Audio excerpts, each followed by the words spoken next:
أعوذ بالله من الشيطان الرجيم. بسم الله الرحمن الرحيم. السلام عليكم ورحمة الله وبركاته.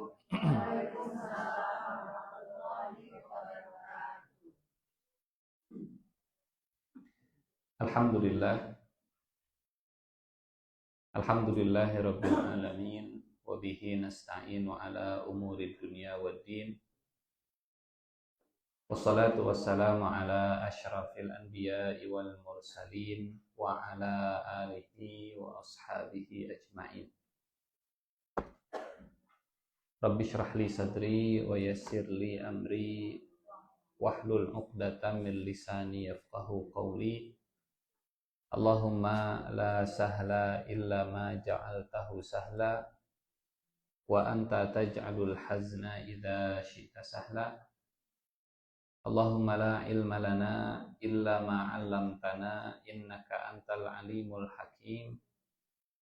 Allahumma 'allimna ma yanfa'una wanfa'na bima 'allamtana wa zidna ilman wa amalan ya rabbal alamin. Amma ba'du. Bu-ibu, para pejuang kemerdekaan, merdeka, bersyukur Allah Subhanahu wa Ta'ala. Oh, ada juga, oh iya, di belakang, Masya Allah, Bung Karno, proklamatornya, dan Bung Hatta di belakang. Alhamdulillah, kita senantiasa bersyukur kepada Allah Subhanahu wa Ta'ala untuk seluruh nikmat yang tidak sanggup kita hitung satu-satu. Mudah-mudahan syukur kita yang sedikit ini menjaga nikmat yang sudah diberikan dan terus mengundang nikmat yang sudah dijanjikan dalam syukurnya. Seperti ayat yang tadi disinggung, ayat yang baru sampaikan oleh moderator, la in syakartum la azidannakum wa la in kafartum inna azabi lasyadid. Jika kalian bersyukur, maka pasti benar-benar aku akan tambah. La azidannakum. Sungguh saya benar-benar pasti akan menambahnya. Wala in kafartum, dan jika dikufuri, diingkari, dinegasikan, inna adzabi lasyadid. Sesungguhnya azabku, siksaku benar-benar sangat pedih. Dan salah satu di antara nikmat yang harus disyukuri oleh Allah Subhanahu wa Ta'ala adalah nikmat tidak dijajah secara fisik oleh siapa? Oleh company, oleh POC, oleh penjajah Belanda, Inggris, Portugis, dan seterusnya. Kita syukuri ini, mudah-mudahan terus ditambah oleh Allah kemerdekaannya. Selain kemerdekaan fisik, juga kemerdekaan semuanya. Merdeka hati, merdeka pikiran, merdeka hukum, merdeka segala macamnya. Tidak dijajah pemikirannya, tidak dijajah ekonominya, dan seterusnya. Jadi jangan mengatakan kita belum merdeka, tapi katakan kita sudah merdeka. Kita syukuri, mudah-mudahan ditambah merdekanya yang lebih-lebih lagi. La in syakartum la azidannakum. Kalau disyukuri nikmat merdeka dari penjajahan fisiknya, mudah-mudahan ditambah kemerdekaan yang lain-lainnya juga. Karena kalau dinegasikan, diingkari, walaupun mungkin menurut manusia itu sedikit atau belum diberikan, khawatirnya justru malah dicabut semuanya. La in syakartum la azidannakum.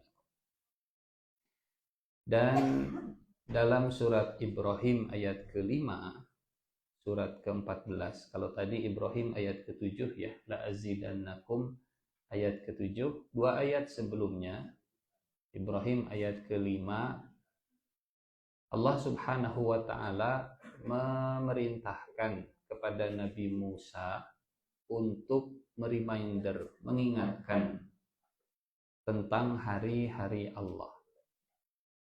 A'udzu billahi minasyaitonir rajim. Bismillahirrahmanirrahim. Walaqad arsalna Musa biayatina an akhrij qaumaka minadh-dhulumati ilan nur wa dzakkirhum biayyamillah. Inna fi dzalika laayatil likulli sabarin syakur. Sungguh kami telah mengutus Musa dengan membawa tanda-tanda kekuasaan Allah. Dan kami perintahkan kepada Musa, keluarkanlah kaummu dari kegelapan-kegelapan menuju cahaya. Dan ingatkanlah mereka kepada hari-hari Allah. Wa dzakkirhum, ingatkanlah mereka, bi ayyamillah, kepada hari-hari Allah.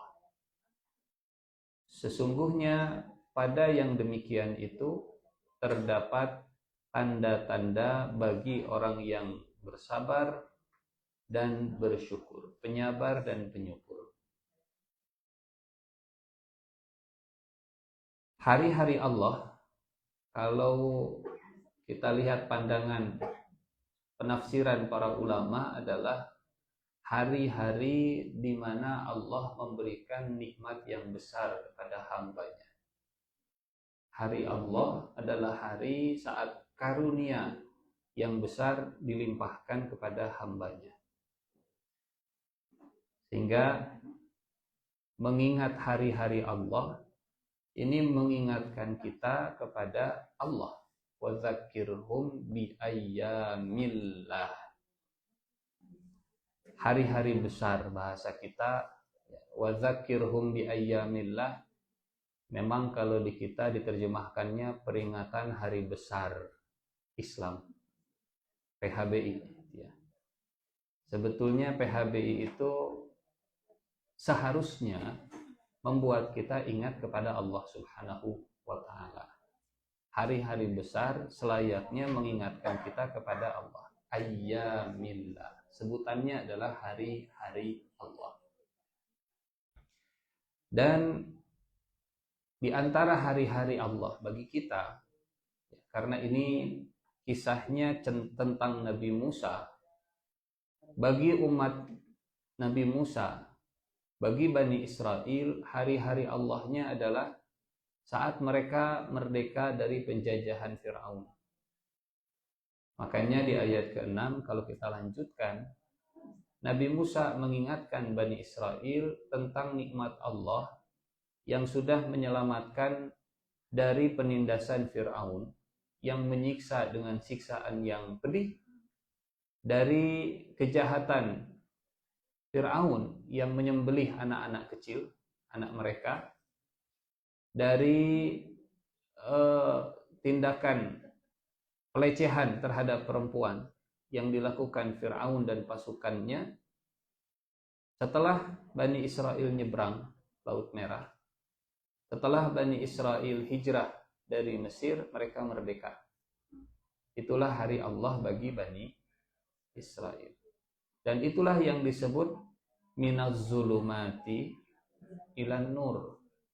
Zulumatnya masa-masa penindasan, zulumatnya masa-masa genosida bayi, anak kecil, anak laki-laki, zulumatnya masa-masa pelecehan perempuan, nurnya bebas dari itu semua. Nurnya, cahayanya bebas dari semua penjajahan, pembantaian, pelecehan Fir'aun dan pasukan. Minadh zulumati ilan nur. Dan kalau dilihat dari sisi bahasa ini ya, zulumat itu bentuknya jamak. bentuknya plural. Kalau satunya zulmatun, duanya zulmatan, banyaknya zulumat. Jadi kegelapannya banyak. Poekna, apa bahasa Sundanya ya? Mongkleng. Hitam pekat, gelap gulita, zulumat. Kalau cahaya di ayat kelima Allah menggunakan single, mufrad, nur. Kalau musannanya, kalau cahayanya dua, nurain. Kalau banyak, anwar. Anwar itu bentuk jamak dari kata nur. Jadi kalau suaminya namanya Pak Anwar, istrinya namanya Ibu Nur, anaknya Neng Siti Cahya. Cahya Ningrum, Sinar Harapan Jaya. Karena bapaknya Pak Anwar, ibu tenang, bersinar. Anaknya yang kedua menyala abangku. Jadi kegelapan itu ada banyak, cahaya itu satu. Dari anwar, dari zulumat, kegelapan yang banyak menuju cahaya yang satu. Karena sumber cahaya hanya Allah Subhanahu wa ta'ala.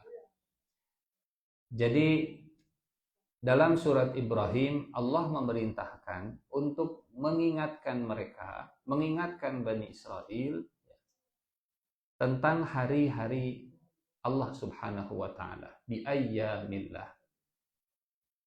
Dan bagi umat Nabi Muhammad sallallahu alaihi wasallam, khususnya para sahabat waktu itu, ayyamillah adalah hari ketika mereka dikeluarkan dari kegelapan menuju cahaya. Kapan? Mundur deui ayatna.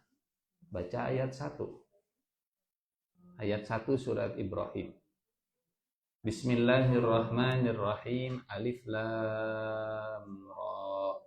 Kitabun anzalnahu ilaika litukhrijan nasa minadh dhulumati ilan nuri biizni rabbihim ila siratil azizil hamid. Bagi umat Nabi Muhammad sallallahu alaihi wasallam, minadh dhulumat ilan nur, saat Allah memberikan Al-Qur'an, saat Allah menurunkan wahyu, saat umat Nabi dan seluruh umat manusia dibimbing dengan Al-Quran, dibimbing dengan cahaya, dibimbing dengan Al-Quranul Karim. Alif Lam Ra, ini adalah kitab yang kami turunkan kepadamu wahai Muhammad sallallahu alaihi wasallam, agar engkau mengeluarkan manusia dari kegelapan kepada cahaya terang benderang dengan izin Tuhan, menuju jalan Tuhan yang maha perkasa, maha terpuji. Jadi ibu-ibu dan bapak-bapak yang Allah muliakan, minadh dhulumati ilan nur bersama dengan Al-Quranul Karim, bersama dengan Nabi Muhammad sallallahu alaihi wasallam. Baik. Dan ayyamillah, hari-hari Allah, juga hari ketika Allah Subhanahu wa ta'ala menakdirkan kelahiran Nabi Muhammad sallallahu alaihi wasallam. Karena Quran diturunkan kepada siapa? Nabi Muhammad. Keberadaan Nabi Muhammadnya sendiri menjadi bagian dari tanda-tanda kebesaran Allah Subhanahu wa ta'ala. Bagaimana ceritanya Quran turun kepada Nabi Muhammad kalau Nabi Muhammadnya sendiri tidak ada? Jadi ini satu paket yang tidak bisa dipisah antara Nabi dengan wahyu. Tidak ada Nabi tanpa wahyu dan tidak ada wahyu tanpa Nabi. Wahyu pasti turun diterima oleh Nabi dan Rasul. Nabi dan Rasul pasti setelah menerima wahyu. Tidak ada Nabi tanpa menerima wahyu. Tidak ada Rasul tanpa menerima wahyu. Jadi kita tidak bisa memisahkan antara iman kepada kitab dan iman kepada rasul. Ini satu paket. Kalau iman kepada kitabnya, iman kepada wahyu dan firman Allahnya, maka yang menyampaikan wahyu itu pasti nabi, pasti rasul, pasti manusia. Jadi wadzakirhum bi ayyamillah. Hari-hari Allah adalah hari saat Allah memberikan cahaya, mengeluarkan manusia dari kegelapan menuju cahaya, dimulai dari lahirnya Nabi Muhammad SAW, dilanjutkan turunnya Al-Quran, dilanjutkan manusia yang menerima Quran, dan seterusnya dan seterusnya. Jadi, ibu-ibu, bapak-bapak yang Allah muliakan, begitu banyak hari-hari Allah Subhanahu wa Ta'ala yang membuat kita seharusnya mengingat kepada karunia dan kebesaran Allah Subhanahu wa Ta'ala. Makanya ini ayat sambung menyambung menjadi satu. Itulah Indonesia. Surat Ibrahim. Surat Ibrahim. Dari ayat 1, ayat 5, ayat 7, la in syakartum la azidannakum wa la in kafartum inna adzabi lasyadid. Dan momennya luar biasa.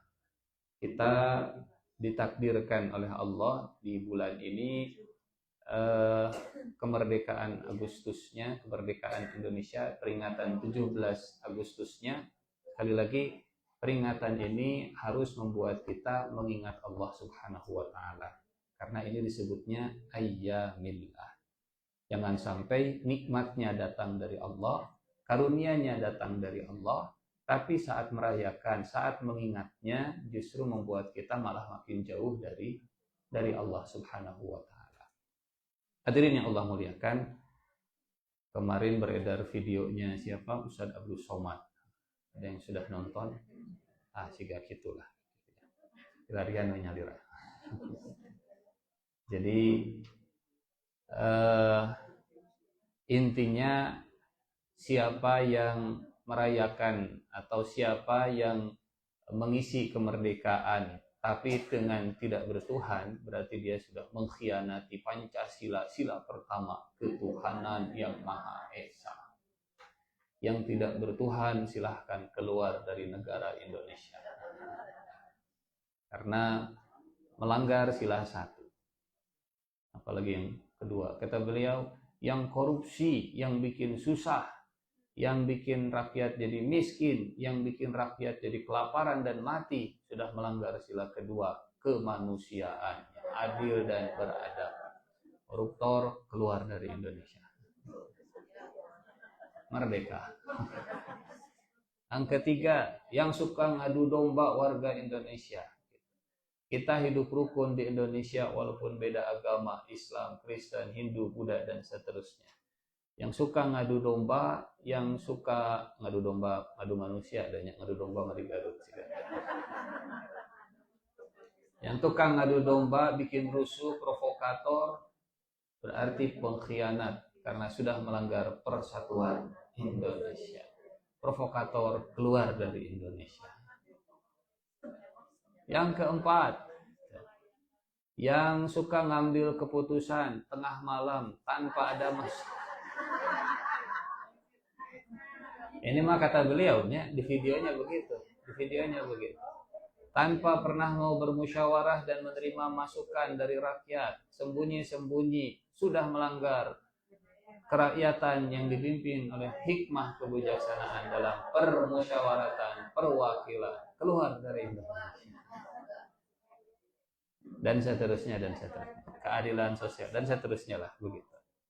Saya kira itu penafsiran baheula mah ya P4-nya, penataran dan penafsiran Pancasila. Iya, kalau Pancasila ditafsirkan demikian, kita juga setuju saja gitunya. Karena qul huwallahu ahad diterjemahkan ke bahasa Indonesia maka ketuhanan yang Maha Esa. Katakanlah dialah Allah yang Maha Esa, dan seterusnya, begitu. Ala kulli hal, patokannya, cantolannya, gantungannya supaya kemerdekaan ini tetap dinaungi rahmat Allah. Jadikan kemerdekaan ini, jadikan mengingat Nabi Muhammad SAW ini sebagai ayyamillah, hari-hari milik Allah. hari-hari yang membuat kita kembali mengingat Allah Subhanahu wa Ta'ala. Toh dalam kemerdekaannya sendiri, para founding father, pendiri bangsa sudah mengakui rahmat Allah atas berkat rahmat Allah yang maha kuasa. Sudah berapa kali disebut berkat rahmat yang maha kuasa. Berkat rahmat Allah yang maha kuasa. Ada barokahnya, ada rahmahnya, ada kekuasaannya. 3 sifat dengan Asmaul Husna yang diabadikan dalam pembukaan ya. Pembukaan UUD 1945 bahwa ya, ini yang hafal berarti rajin hadir di upacara. Anu teu hafal biasana sok di belakang di pangkar bari ngobrol. Atas berkat rahmat Allah yang maha kuasa dan dengan didorongkan keinginan luhur untuk berkehidupan kebangsaan yang bebas, maka rakyat Indonesia dengan ini menyatakan kemerdekaan.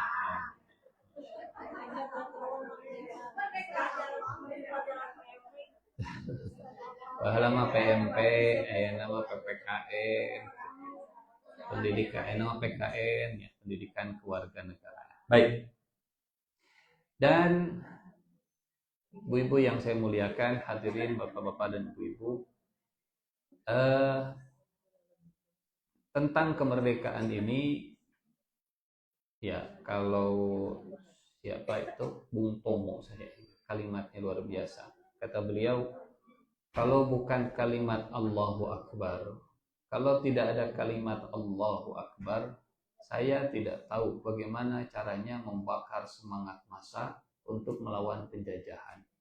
Kalau tidak ada kalimat Allah yang maha besar, Allahu Akbar.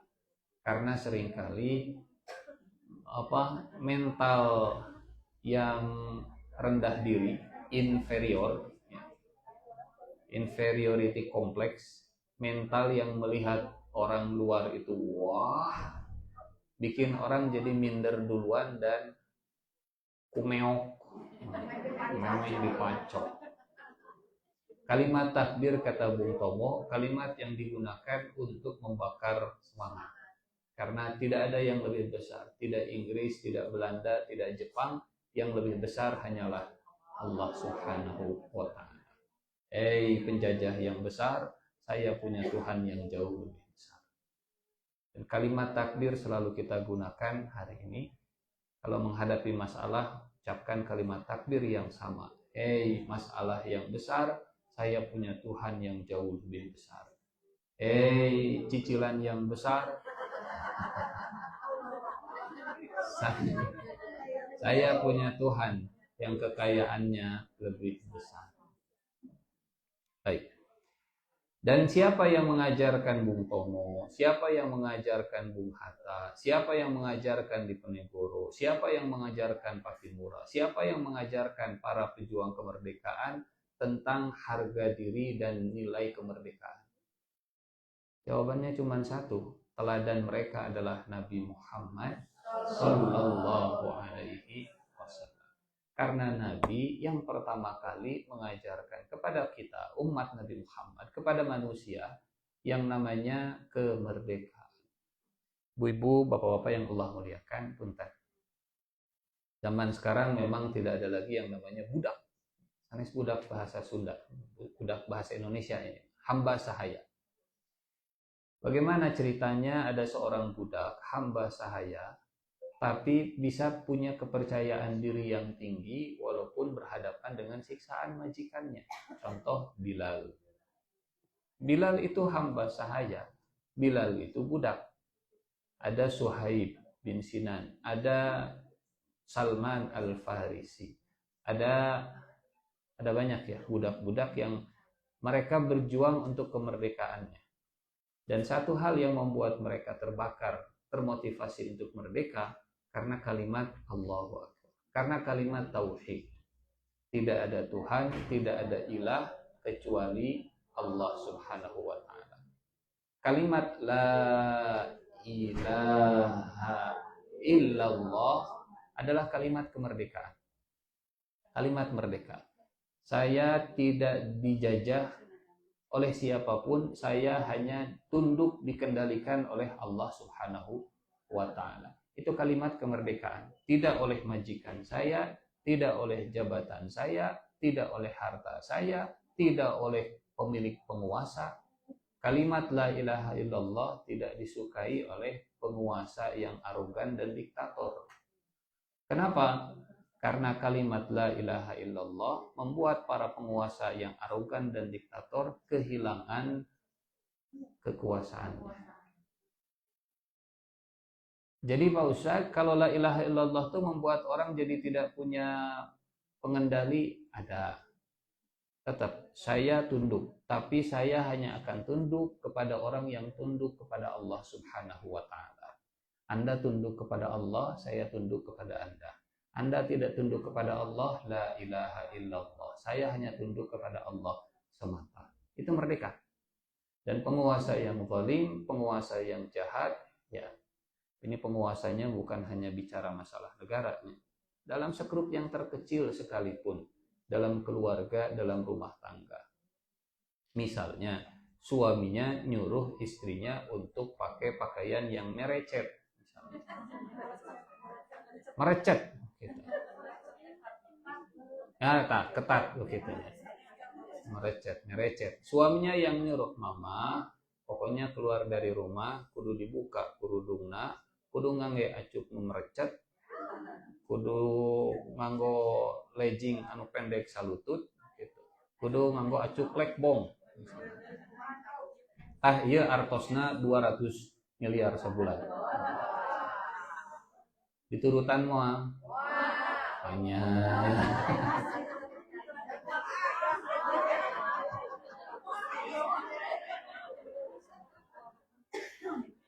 $250 atau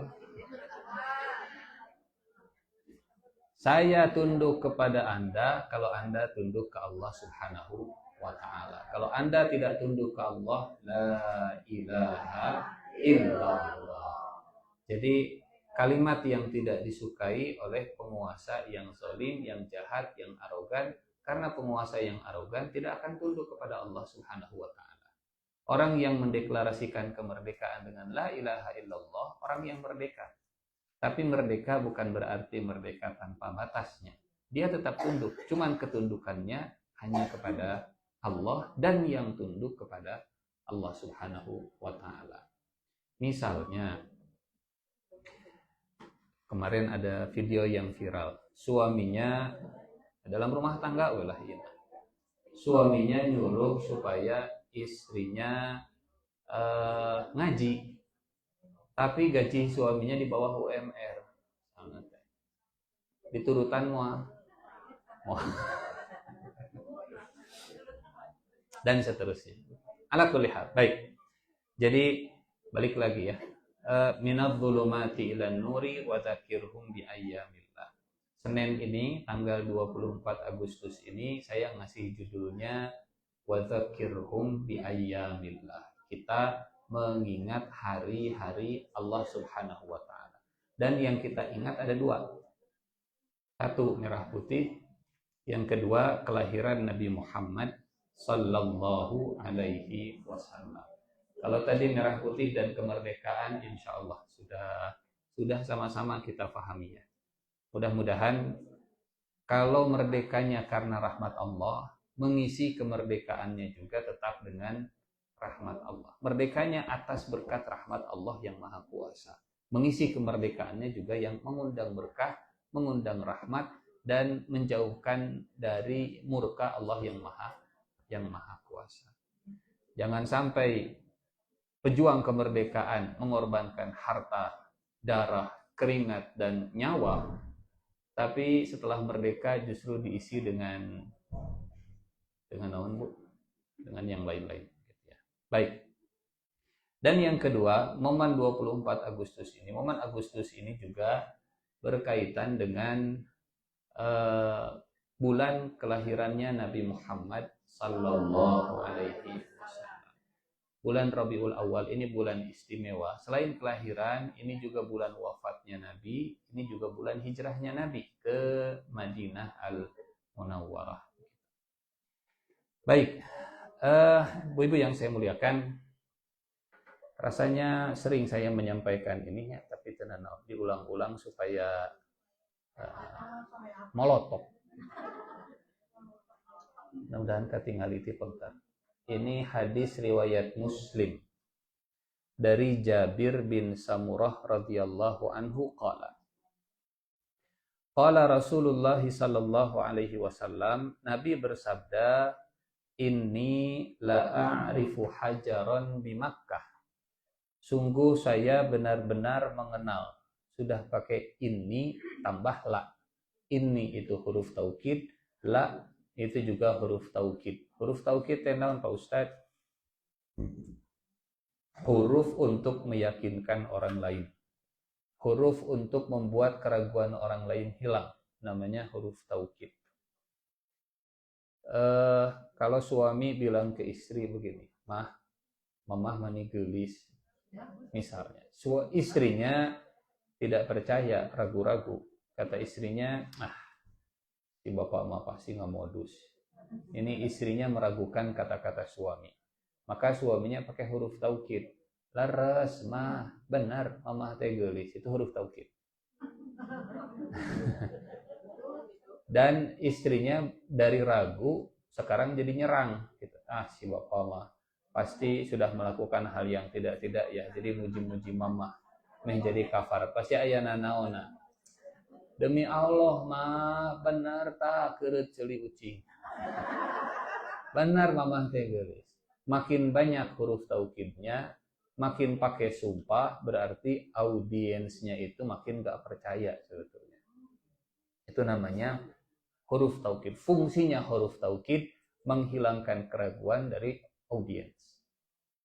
Jadi inni la'arifu, sungguh saya benar-benar. Kalau la-nya pendek, benar-benar ya. Kalau la-nya panjang, artinya jadi tidak. Kalau la'arifu, dua harokat la-nya, artinya saya tidak tahu. Kalau la'arifu, saya benar-benar tahu. Beda satu harokat, beda 180 derajatnya. Syarat. Qul ya ayyuhal kafirun la a'budu ma ta'budun. Kalau dibaca panjang, saya tidak akan menyembah apa yang kalian sembah. Kalau dibaca pendek, bahaya. La a'budu ma ta'budun, saya benar-benar akan menyembah yang kalian sembah. Salah jadinya. Panjangnya karena ini mad jaiz munfasil, boleh 2, bisa 4, maksimal 6. Yang tidak boleh dibaca satu harokat. Nggak boleh. Jangan dibaca satu harokat karena artinya berbalik 180 derajat. Dari tidak jadi benar-benar. Innal insana lafi khusr. Sesungguhnya manusia benar-benar berada di dalam kerugian. Itu kalau la-nya dibaca pendek.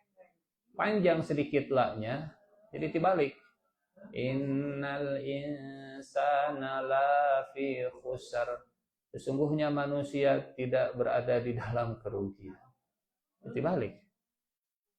La-nya mun hiji-hiji gitu ya. Mun 2, kalau mad jaiz mun fasilnya 2 atau 4 atau genap. Baik. Kembali lagi ke hadis Nabi dari Jabir bin Samurah. Rasulullah sallallahu alaihi wasallam pernah bersabda, "Inni la'arifu hajaran bi Makkah." Dulu saya mengenal batu yang ada di Mekah. Kana yusallimu alayya qabla an ub'ats. Dulu batu-batu itu mengucapkan salam kepadaku sebelum aku dibangkitkan. Dan saya masih ingat, inni la'arifuhul an. Saya sungguh masih ingat di mana batu-batu itu berada sekarang. Bapak Ibu yang Allah muliakan, batu saja kalau Nabi lewat mengucap salam. Batu. Dan pohon juga sama. Batu mengucap salam. Assalamualaikum ya Rasulullah. Ningali ke kanan, ningali ke kiri, tidak ada orang. Yang ada cuma batu. Pohon dan batu.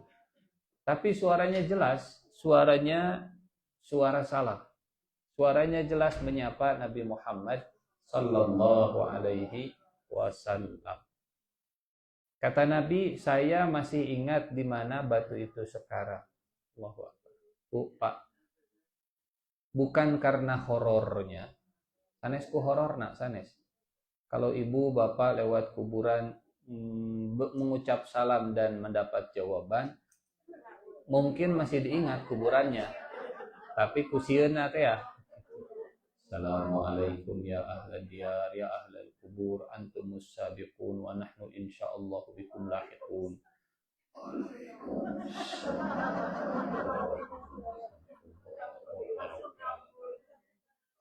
Pasti moal nggak akan dilupakan bahwa ngelewat dan seterusnya lah.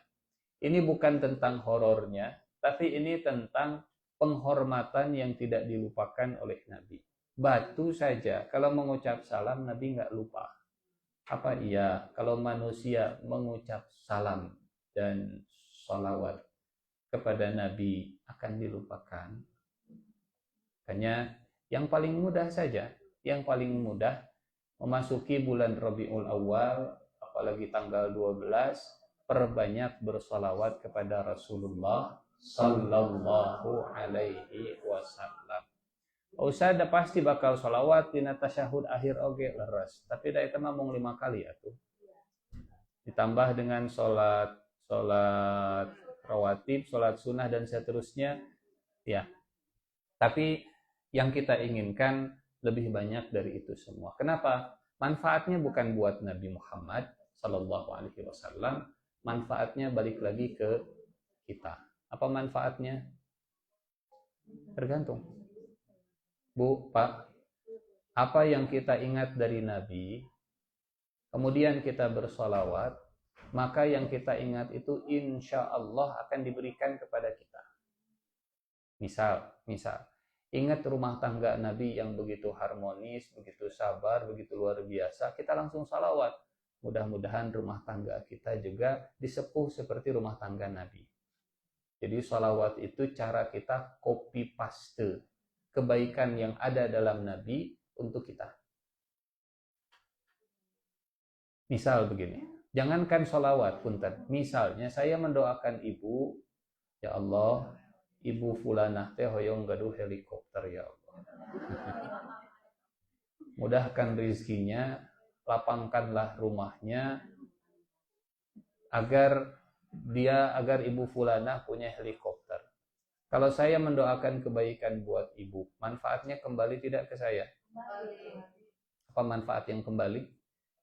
Malaikat akan mengaminkan doanya dan malaikat akan mendoakan yang sama untuk saya. Kata malaikat, amin. Semoga doamu diijabah. Walaka misla dzalika, dan bagimu doa yang sama untukmu. Itu kalau kita kesesama. Ya Allah, tetangga saya katanya pengen renovasi.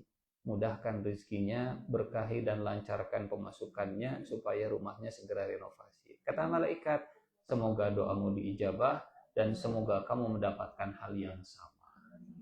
Mendoakan kebaikan, didoakan yang sama. Itu ke manusia biasa.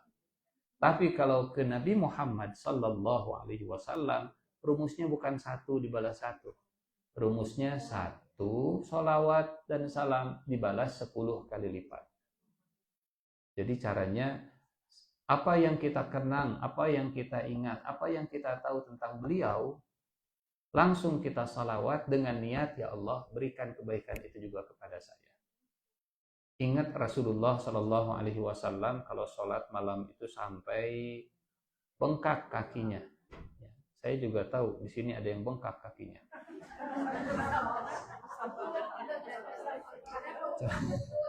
Yang beda sebabnya muridnya. Seirting papa, sakit lutut.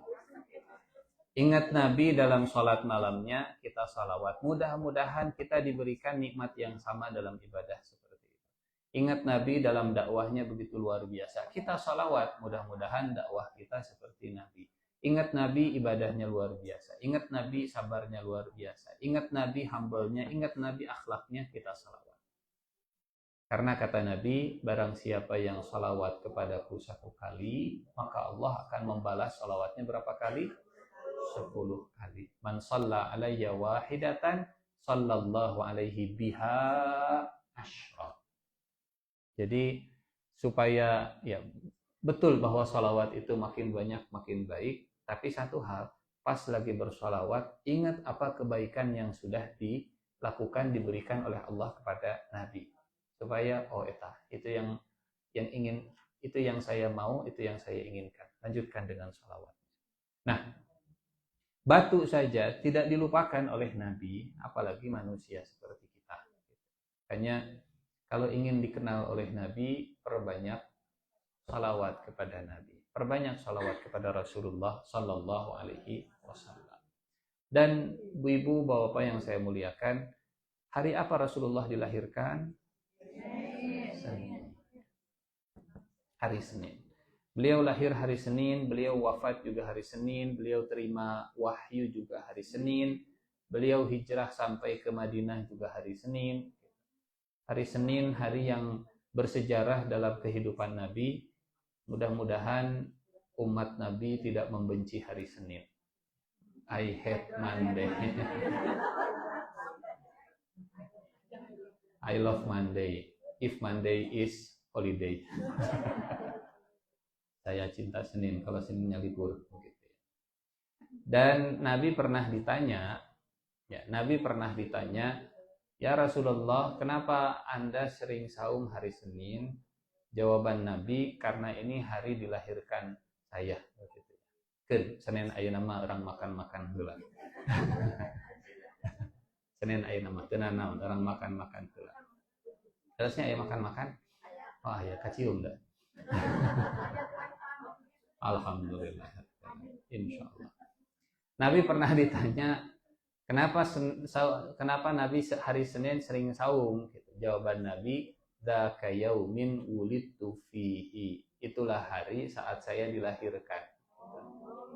Jadi alasan Senin jadi saum sunnah salah satunya karena Nabi mensyukuri hari lahirnya dengan cara sahur.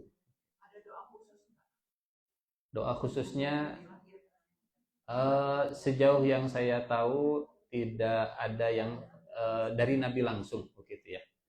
Sebetulnya dengan cara sholawat itu sudah bagian dari doa juga begitu ya. Doa yang terbaik adalah sholawat, dan sholawat yang terbaik sholawat yang kita baca dalam sholat, sholawat Ibrahimiyah itu puncaknya yang paling ideal. Jadi naon tadi teh? Saum. Sebetulnya memperingati kelahiran Nabi Muhammad Sallallahu Alaihi Wasallam yang paling afdol itu bukan setahun sekali, tapi setiap Senin. Setiap Senin, karena Nabi pun melakukannya. Pas ditanya, kenapa Senin banyak saum? Jawabannya, Senin hari saya dilahirkan. Jadi dihubungkan antara ibadahnya dengan alasannya. Alasannya mensyukuri. Intinya begini, bahwa apakah memperingati hari lahir itu sesuatu yang diharamkan? Nah, nggak diharamkan juga. Kalau niatnya dan tujuannya serta caranya tidak menyimpang, tidak salah. Dalilnya mana? Di Al-Quran ini, wa dzakirhum bi ayyamillah. Prakteknya mana? Nabi saum hari Senin. Nah, ya, setahun sekali kena naon lah. Yang terbaik mah saminggu sekali. Muludan nate setiap hari Senin. Atau muludan setiap hari Senin mah kudu publik akbahna. Saum sunnah Senin itu bagian dari memperingati kelahiran Nabi Muhammad Sallallahu Alaihi Wasallam. Baik, jadi perbanyak salawat kepada Nabi. Berikutnya, akhir. Hadir. Apa hikmah yang bisa kita ambil dari kelahiran Nabi Muhammad sallallahu alaihi wasallam? 1. Bersabar di dalam doa. Nah, ujug-ujug bersabar dalam doa. Karena satu, bersabar dalam doa. Yang kedua, waspada dengan penyakit hati namanya dengki, iri, sirik. Yang ketiga, hadirkan Nabi dalam keseharian kita. Yang keempat, menjadi manusia terpuji. Dan yang kelima, menutup segala sesuatu dengan baik. Hiji-hiji. Kita sampai jam berapa? Jam 11. Siap-siap. Masih ada waktu ya. Oh. Baik, yang pertama. Kenapa bersabar dalam doa? Bu-ibu, bapak yang Allah muliakan, lahirnya Nabi dan diutusnya Nabi menjadi utusan Allah Subhanahu wa taala, ini doanya Nabi Ibrahim alaihi salam. Ya. Lihat surat Al-Baqarah ayat 129. Ini kicap-kicap ya. Al-Baqarah ayat 129. A'udzu billahi minasyaitonir rajim. Rabbana wab'ats fihim rasulan minhum yatlu 'alaihim ayatika wa yu'allimuhumul kitaba wal hikmata wa yuzakkihim innaka antal azizul hakim. Ini doanya Nabi Ibrahim. Al-Baqarah 129. Apa hubungannya dengan Nabi Muhammad sallallahu alaihi wasallam? Doanya Nabi Ibrahim itu diijabah oleh Allah, dan ijabah dari doanya adalah kelahiran dan diutusnya Nabi Muhammad sallallahu alaihi wasallam. Wahai Tuhan kami, utuslah untuk mereka seorang rasul dari kalangan mereka. Nah, Pak Ustadz, geningan tidak menunjukkan kepada Nabi Muhammad. Oh, bacalah ayat sebelumnya, 127, 128, 129. Karena di ayat 127, ini konteks doanya, latar belakang doanya, Nabi Ibrahim dan Ismail keduanya membangun Ka'bah. Itu di ayat 127. Betul? Wa idh yarfa'u Ibrahimul qawa'ida minal baiti wa Ismail. Ibrahim dan Ismail mendirikan pondasi Ka'bah. Berarti ngadoana di mana? Mekah. Ka'bah. Depan Ka'bah. Berdua doanya dengan Nabi Ismail. Yang berdoa Ibrahim, yang mengaminkan Ismail.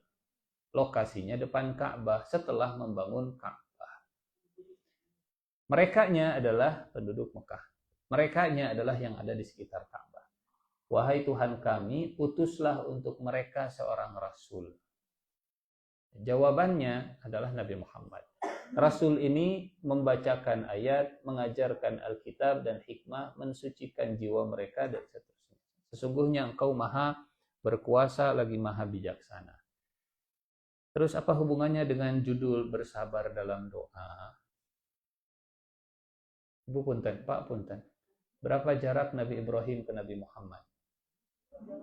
Tak.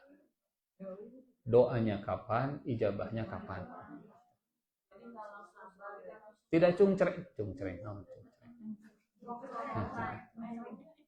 Betul? Tidak instan. Lahirnya Nabi, diutusnya Nabi adalah jawaban atas doa Nabi Ibrahim alaihissalam. Jawaban atas doa Nabi Ibrahim. Pak Ustadz, kan ini mah doanya utuslah untuk mereka seorang rasul dari kalangan mereka. Berarti doanya tentang diutusnya seorang rasul.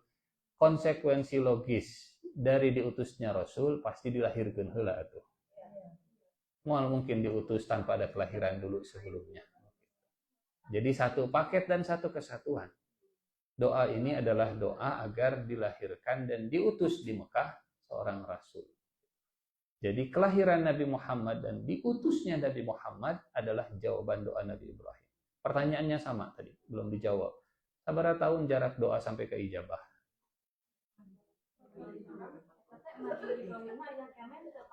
Oh, tas maut atuh. Tas aya. Tas aya. Sebelum Nabi Muhammad ada Nabi Isa, betul? Berapa jarak Nabi Isa ke Nabi Muhammad? 500-an tahun kurang lebih. Karena Nabi Muhammad SAW lahirnya tahun 571 Masehi. 571 Masehi itu berarti 500-an tahun jaraknya dengan Nabi Isa. Nabi Isa itu hidup setelah Nabi Musa. Jauh pisah dengan Nabi Musa. Enak urutan kieu.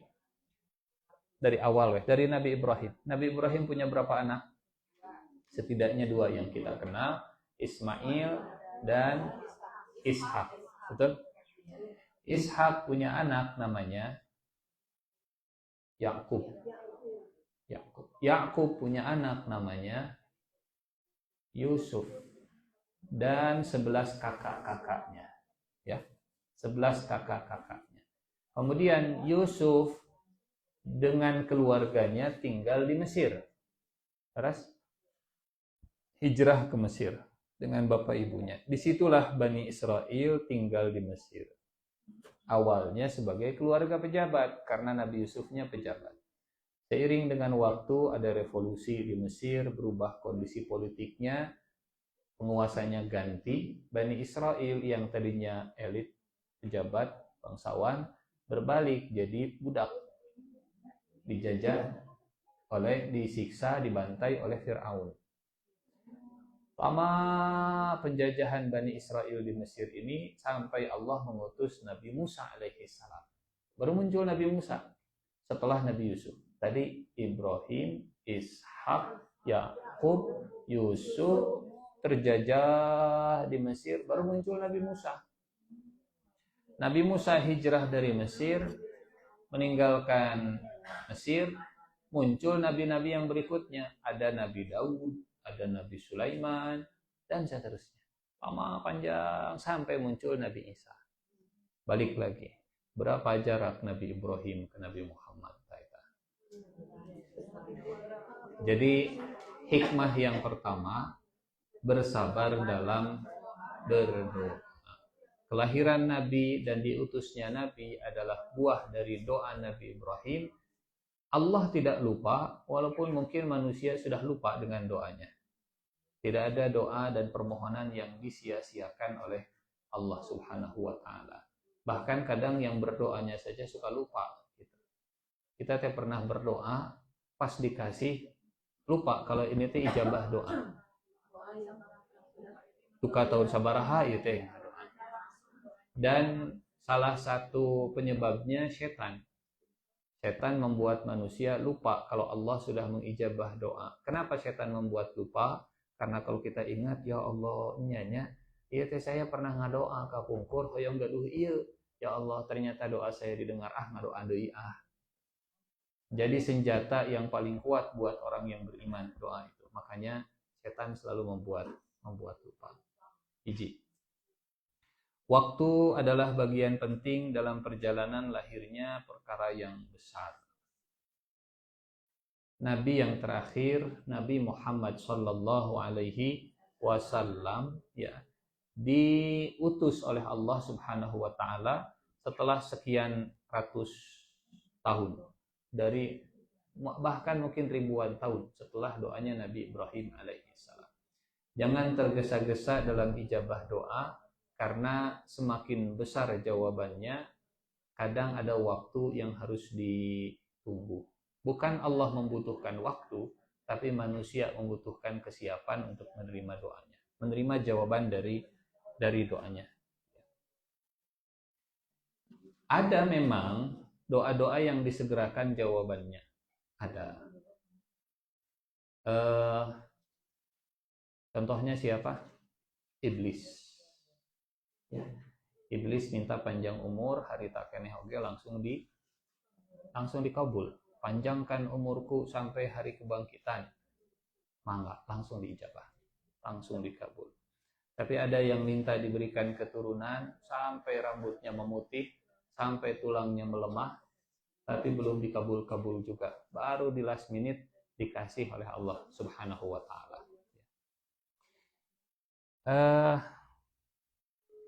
Ya, kita lanjut. Yang kedua, waspada terhadap dengki.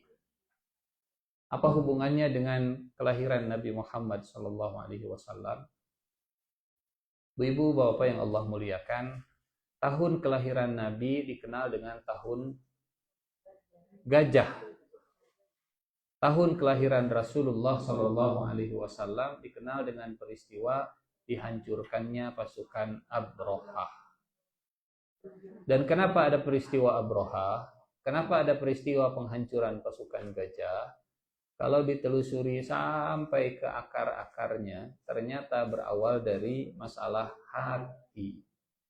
Berawal dari masalah iri dan dengki. Kok bisa tina gajah karena iri, tina gajah karena dengki? Abrahah ya tidak mau negaranya. Abrahah tidak ingin Yaman kalah pengaruh dari Mekah. Nah, banyak orang Arab yang mereka mau menempuh perjalanan panjang ke tengah padang pasir ke Mekah. Banyak orang Arab yang mereka mau datang ke padang pasir yang tandus ke Mekah, padahal pemandangannya tidak indah. Ada yang indah pemandangan di Mekah? Paling kayak toko-toko ya nama merenya. Barang-barang international branded, limited availability gitu. Tak aya di urang mah gitu. Ngan ayana di Mekah. Paling zaman sekarang lebih ke produk-produk. Da pemandangan mah tidak ada yang menarik di Mekah mah. Tidak ada hehejauan. Udaranya juga tidak sejuk kecuali musim dingin. Ya, hareudang panas. Kemudian penduduknya juga tidak seramah penduduk Madinah. Cara berkendaranya juga pika hariwangeun gitu. Pala laut. Apa sih yang menarik di Mekah kalau bukan Ka'bah dan Masjidil Haramnya? Oh, aya nasi Arabna lah, nasi Arab mah tuh dah di Madinah ge aya, di Jeddah oge aya. Kalau bukan karena Ka'bah, mungkin Mekah nggak ada orang yang tertarik ke sana. Dan sengaja Allah Subhanahu wa taala menempatkan rumahnya di tempat yang orang tidak punya motivasi lain untuk datang kecuali karena Allah saja. Bayangkan kalau Ka'bah itu adanya di Lembang misalnya. Kira-kira motivasinya bisa beda-beda tidak? Aya orang tawaf bari healing. Orang tawaf bari ningali naon? Bari ningali kebon teh misalnya. Tapi tidak ada yang bisa dikunjungi di Mekah dari pemandangan dan seterusnya kecuali cuman Ka'bah. Lillahi ta'ala-nya betul-betul lillahi ta'ala. Apalagi zaman dulu lah, zaman Kiwari mah mu'nya beragam gitu ya. Zaman dulu bayangkan tidak ada hotel, jalan jauh, kendaraan pakai onta gitu ya. Nginep di sana harus di tenda, musim panas kepanasan, musim dingin kedinginan. Yang mau datang ke sana memang betul-betul yang teruji dalam keikhlasannya. Ayeuna mah rada leuheung bahasa Indonesianya. Agak mending lah.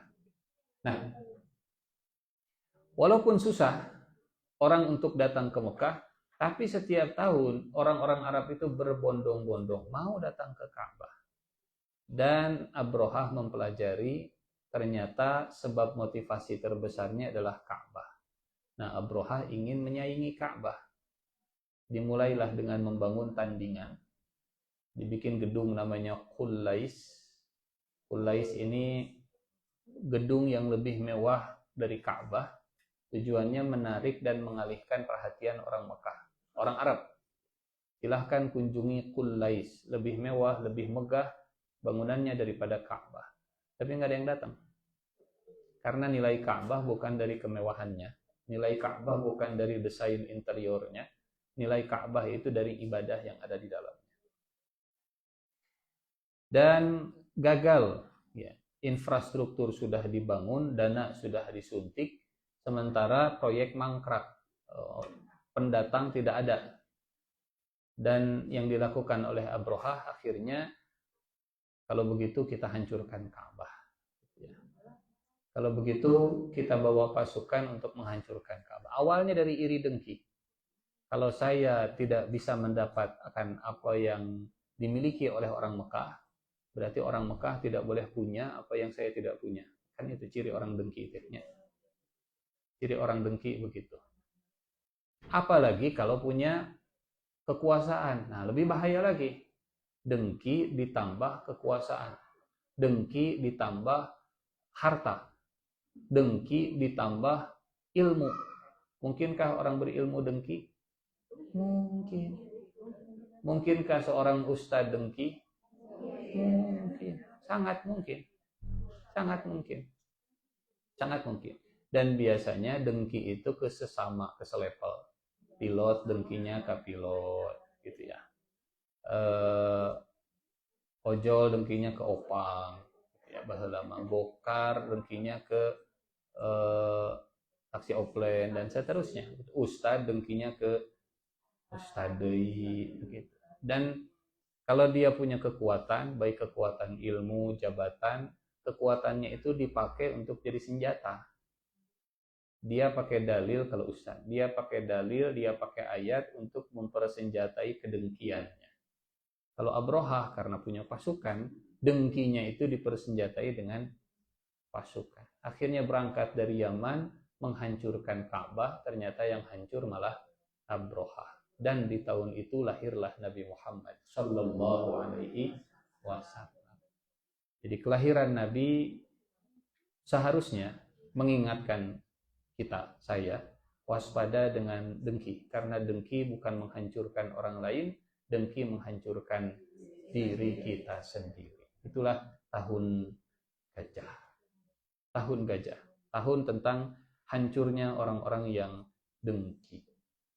Padahal kalau bicara kekuatan, mana yang lebih kuat, orang Mekah atau orang Abrohah? Pasukan Abrohah. Abrohah lebih kuat. Betul? Pasukan Abrohah lebih kuat. Dan kalau bicara modern, Abrohah lebih modern.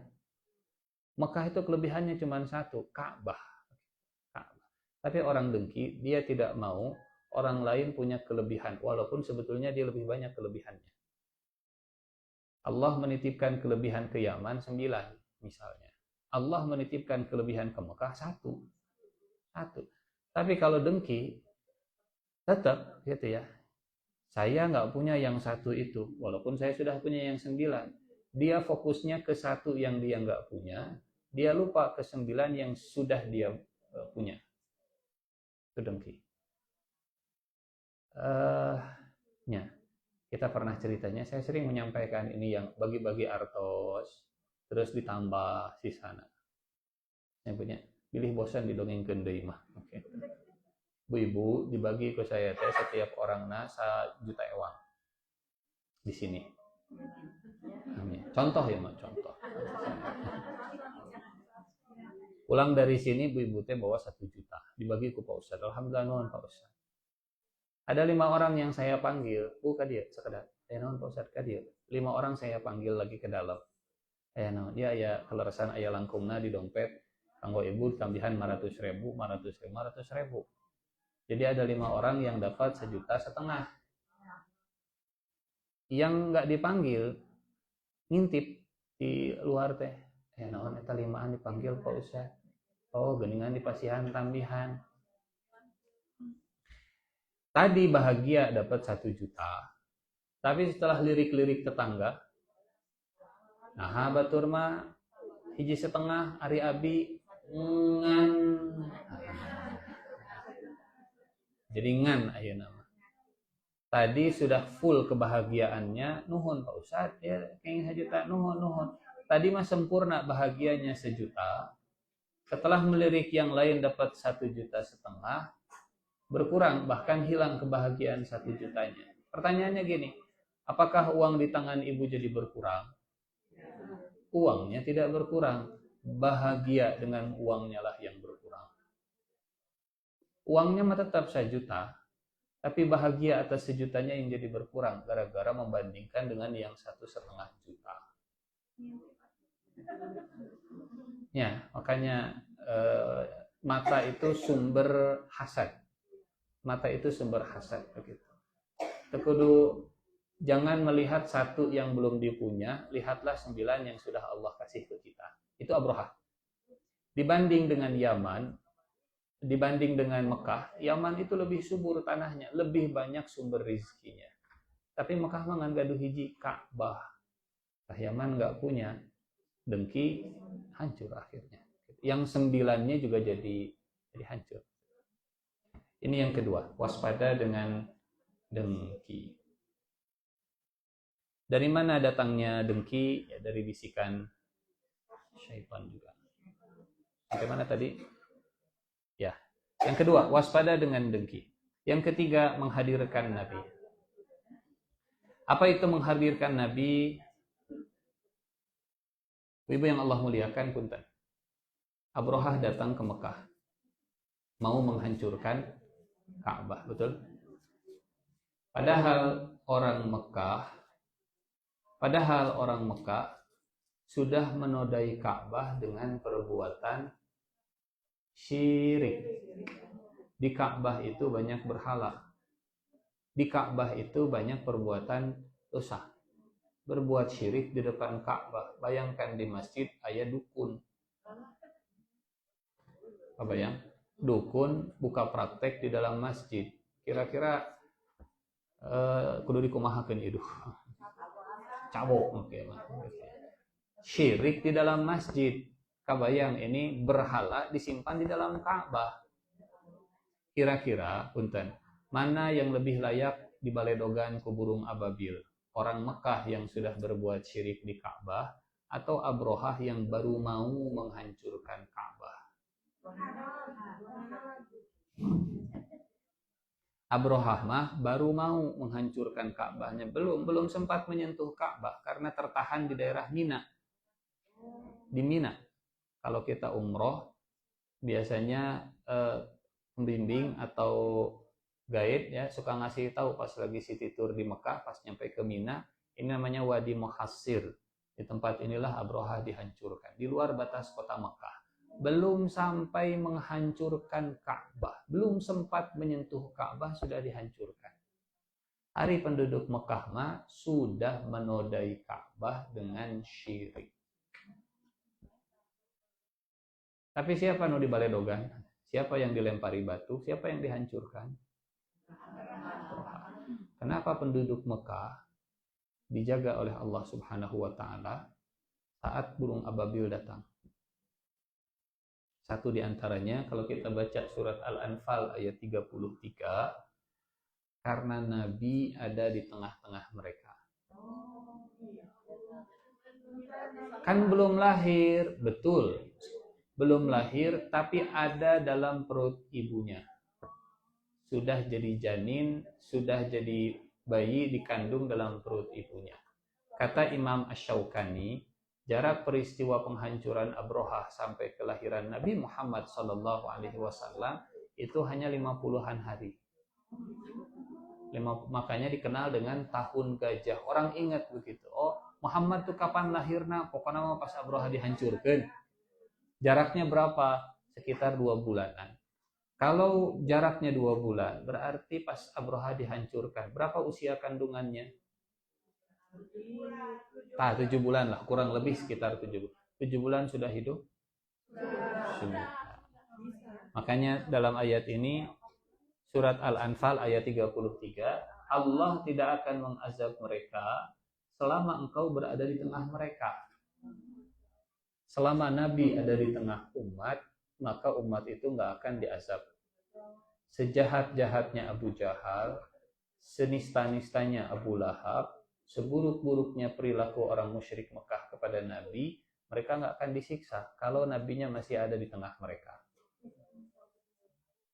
Kalau nabinya sudah pergi, baru siksa itu turun. Nah, jadi apa hubungannya dengan kita? Hubungannya dengan kita, ini judulnya, menghadirkan Nabi. menghadirkan Nabi di rumah tangga kita supaya rumah tangga tidak jadi siksa untuk kita. Menghadirkan Nabi di masyarakat, di lingkungan, di tempat kerja supaya tempat kerja tidak jadi siksa. Kumaha carana menghadirkan Nabi dalam rumah tangga, contoh Nabi dalam rumah tangga, mudah-mudahan rumah tangga tidak jadi siksa. Contoh Nabi dalam menjaga kesehatan, mudah-mudahan badan tidak jadi siksa buat kita. Contoh Nabi dalam pendidikan kepada anak, mudah-mudahan anak tidak jadi siksa buat orang tuanya. Ini wa ma kana Allahu liyu'adzibahum wa anta fihim. Jadi Maulid Nabi ini mengingat kelahiran Nabi, membuat kita terus belajar. Kalau Nabi di posisi seperti saya, Nabi bakal kumahanya. Sekarang kita mau makan sebentar lagi. Beres? Meren ini. Oh iya. Ingat bagaimana cara Nabi makan. Betul. Biji seimbangkan porsi. Jangan berlebihan. Sesuaikan. Tenang, secukupnya. Jangan disisakan. Kedah seet sareng piring-piringnya. Wala tusrifu, jangan berlebihan. Yang kedua, jangan lupa makan pakai tangan kanan. Yang ketiga, jangan lupa berdoa dulu. Jangan lupa berdoa dulu. Yang keempat, yang keempat. Dan seterusnya. Makan yang halal dan thayyib. Insya Allah yang di belakang mah halal, tapi urusan thayyib tergantung kesehatan masing-masing. Begitu ya. Ada Pak Ustadz segala penyakit gaya obatna keun welah ke. Nyanak ieu obatna. Jangan dipaksakan begitu ya. Jadi kalau Nabi makan ingat, Nabi minum, Nabi mau minum, kita mau minum, ingat cara Nabi minum. Supaya minuman tidak jadi siksa. Mungkinkah air jadi siksa buat manusia? Mungkin. Nabi kalau minum, klok 3 tegukan berhenti dulu. Klok 3 tegukan berhenti dulu. 3 teguk. Itu cara Nabi. Jangan klok.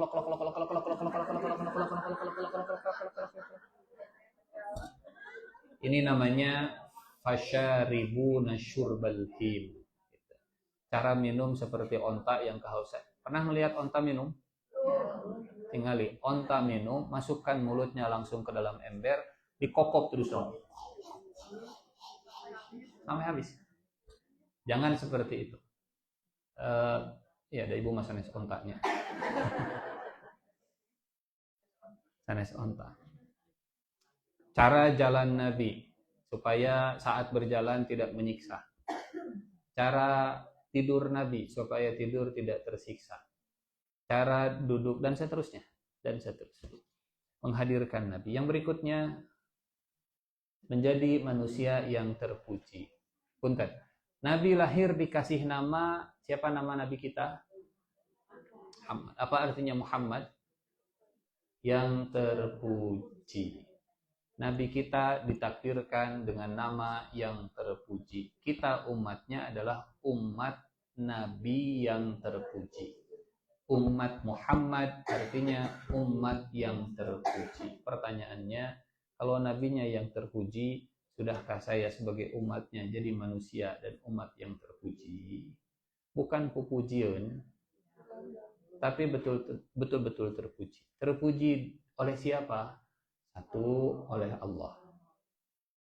Jangan berharap dipuji oleh manusia, tapi melupakan dipuji oleh Allah Subhanahu wa Ta'ala.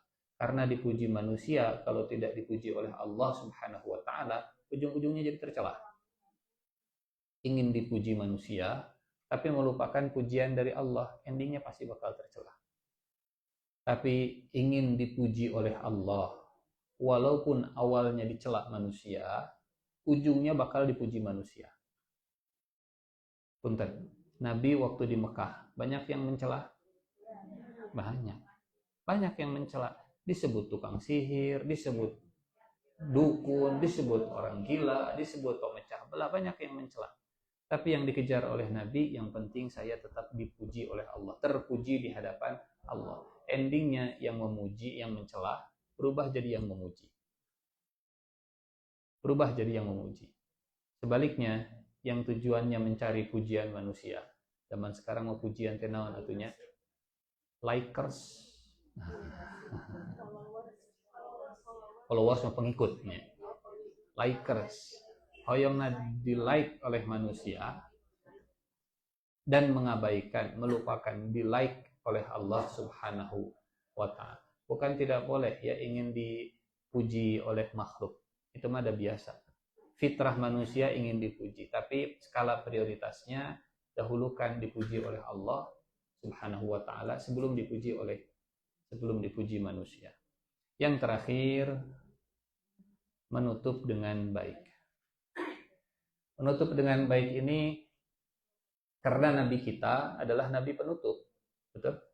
Nabi kita Nabi yang terakhir. Ustaz kan kayak ayah Nabi Isa, betul? Di akhir zaman bakal ada Nabi Isa, tapi beliau turun bukan sebagai Nabi, beliau turun bukan sebagai utusan Allah, beliau turun sebagai umatnya Nabi Muhammad Sallallahu Alaihi Wasallam. Nabi Isa bakal turun bukan sebagai Nabi. Maksudnya bukan sebagai Nabi itu begini. Tidak membawa ajarannya, tidak mengajarkan Injil, tapi mengamalkan Al-Quran. Makanya saat Nabi Isa turun, beliau datang di waktu subuh. Waktu itu umat Nabi sedang siap-siap, sudah qomat. Dipersilahkan untuk jadi imam. Kata Nabi Isa, enggak. Kalian yang jadi imam, saya yang jadi makmum. Nabi Isa jadi makmum di belakang umat Nabi Muhammad Sallallahu Alaihi Wasallam. Jadi Nabi yang terakhir yang diutus adalah Nabi Muhammad sebagai penutup, Khatamul Anbiya wal Mursalin. Apa hubungannya menutup dengan baik? Allah senang menutup segala sesuatu itu dengan pujian. Selesai makan, alhamdulillah. Selesai minum, alhamdulillah. Selesai ngaji, alhamdulillah. Selesai kerja, alhamdulillah. Selesai diutus Nabi Muhammad SAW. Ditutupnya juga dengan pujian. Allah senang menutup segala sesuatu itu dengan yang terpuji, husnul khatimah. Jadi kalaupun berpisah dengan cara yang terbaik, itulah umat Nabi Muhammad. Kalaupun resign dengan cara yang terbaik, itulah umat Nabi Muhammad. Kalaupun pergi dengan cara yang terbaik, itulah umat Nabi Muhammad. Kalaupun meninggal juga dengan cara yang terbaik. Itulah arti umat Nabi Muhammad Sallallahu Alaihi Wasallam. Ibu, bapak yang Allah muliakan, saya kira ini mungkin 5 hikmah kemerdekaan dan kelahiran Nabi Muhammad Sallallahu Alaihi Wasallam. Sabar dalam doa, waspada dengan penyakit hati dengki, hadirkan Nabi dalam keseharian, jadilah manusia terpuji dan tutup dengan kita. Semoga bermanfaat. Kurang lebihnya saya minta maaf. Saya kembalikan ke moderator. Kita tutup sama-sama dengan berdoa. Mudah-mudahan Allah berkahi kita semua. Mudah-mudahan Allah rahmati kita semuanya.